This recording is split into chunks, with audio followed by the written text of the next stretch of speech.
For today's headlines, PDP-Laban believes Rody not rejecting VP run.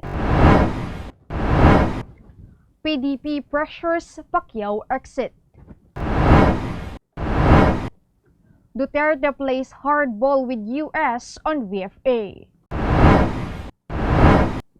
Global deaths ballooning amid COVID-19. Political will needed for nuke. Fatherhood becomes Cris Villanueva. Jazz draw first blood.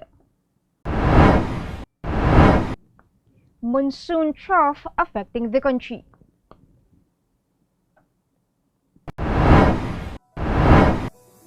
Good morning, I am Sandy Locos and you are watching Tribune News on Q.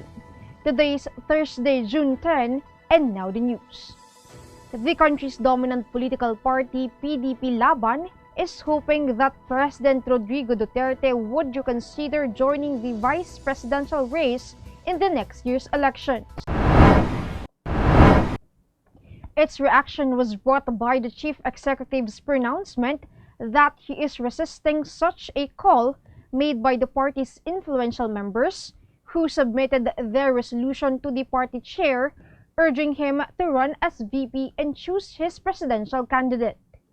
Lawyer Melvin Matibag, the party's acting Secretary General, said PDP-Laban believes that Duterte remains open to the possibility of running for vice president since he did not categorically reject the option.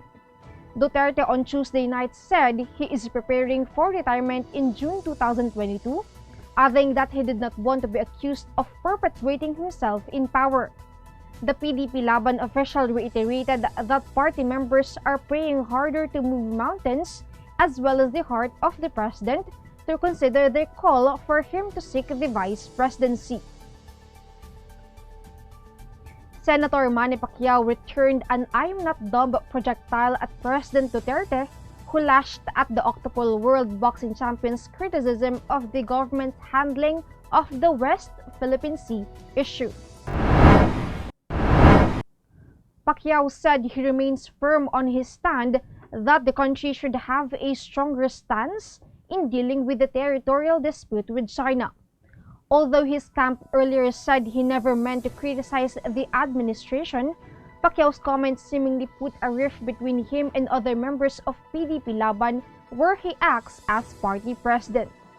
At least 20 members of PDP-Laban Bulacan chapter signed a petition earlier calling for disciplinary sanctions imposed on Pacquiao. The disagreement between the ruling party seemed to worsen after its members proceeded with a national council meeting despite Pacquiao's call for its boycott. His camp denounced it as illegitimate and has sought a meeting with Duterte. Matibag, who also acts as the party's Secretary General, said Pacquiao should better be thinking of withdrawing from the party as he has affiliated himself with the opposition with his recent statements. President Duterte on Wednesday claimed he is not inclined to discuss the visiting forces agreement with the United States until it explains its supposed inaction on the 2012 standoff between the Philippines and Chinese maritime forces in the West Philippine Sea. In a televised interview on Tuesday night, Duterte reiterated that Washington should explain why it didn't pressure China to withdraw its ships from Scarborough Shoal, despite the Philippines' adherence to the agreement which the global superpower had brokered. 9 years ago, Washington supposedly brokered an agreement between China and the Philippines to withdraw their boats from the shoal until the two countries could settle their dispute in the area. The Philippine government pulled out its ships from Scarborough, but China purportedly breached the deal and occupied the area based on its claim that it is exclusively owned the shoal.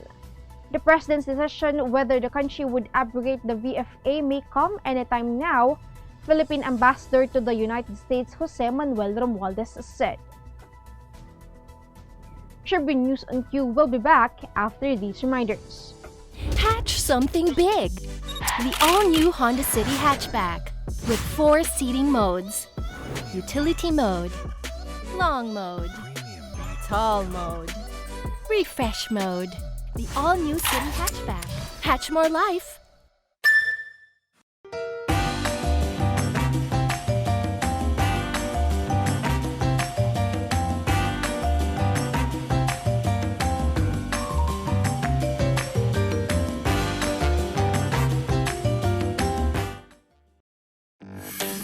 Araneta City, home to the country's first indoor shopping mall, the world's original Thrilla, and the first ever Bini Bini pageant.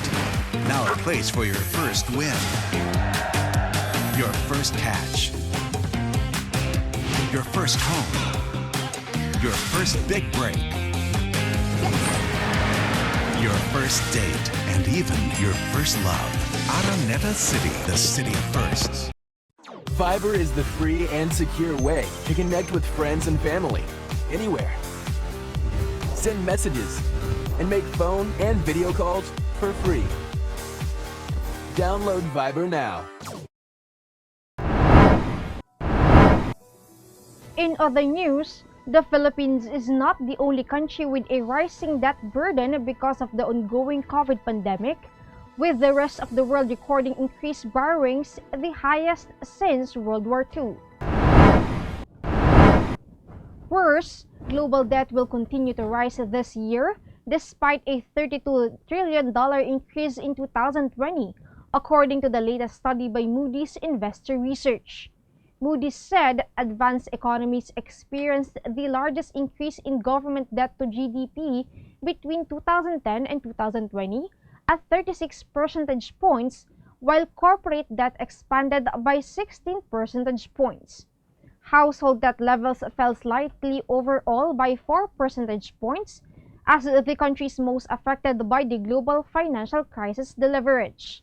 Financial sector debt as a share of GDP was also lower in 2020 compared in 2010. Emerging markets experienced a faster and more broad-based increase in debt than advanced economies between 2010 and 2020. Corporate debt rose by 27 percentage points of GDP, while government debt rose by 22 percentage points.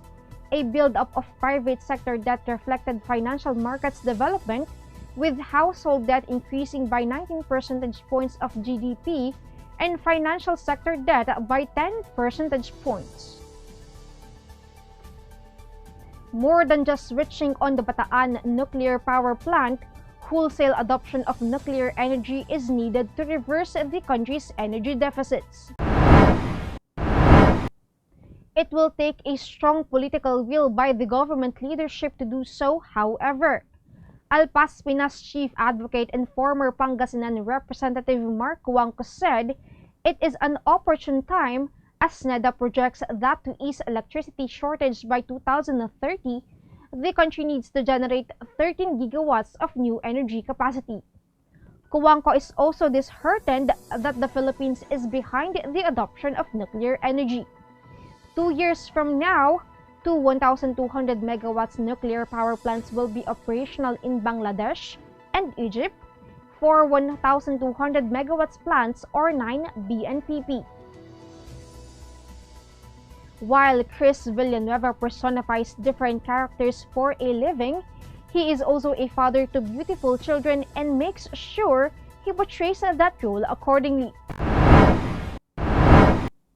At the media presser for Finding Papa, one of MMK's June episodes, he was asked how he takes on that real-life role of a lifetime. At the end of the day, it's communication that keeps them all in sync with one another, so Villanueva stated that they give importance to that. He told members of the press that he allows his kids to speak their minds and use their voice, which, according to him, makes their relationship very nice. In the upcoming MMK episode, he will play the missing father of Marisa Cal's character, who she has been searching for 20 years. We will be back. Stay with us.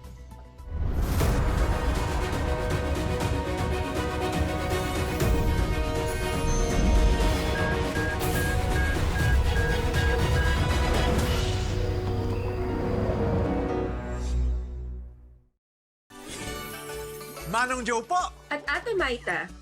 Matapos ang magkasunod na buwang pagbaba, bagyang tumaas ang overall electricity rates ng halos 9 centavos per kilowatt hour ngayong buwan. At paalala lang po, maging energy efficient po tayo. Lalo pag mainit. Dahil mas hirap ang appliances at mas makonsumo. Buti may bright ideas tayo na based sa Meralco Power Lab tests. Engineer Alfred? Alam nyo ba, ang lumang aircon, mas mataas ang konsumo. Up to 682 pesos ang dagdag kada buwan kumpara sa bago. Mas energy efficient kasi ang technology ng bagong aircons. At kung inverter, pwedeng lampas 1,000 pesos ang savings per month. Piliin din yung may horsepower na sakto sa laki ng kwarto. Kung hindi, halos 1,000 ang extra gastos buwan-buwan. Sundan ang tips na to. And visit our website para you have the power this summer.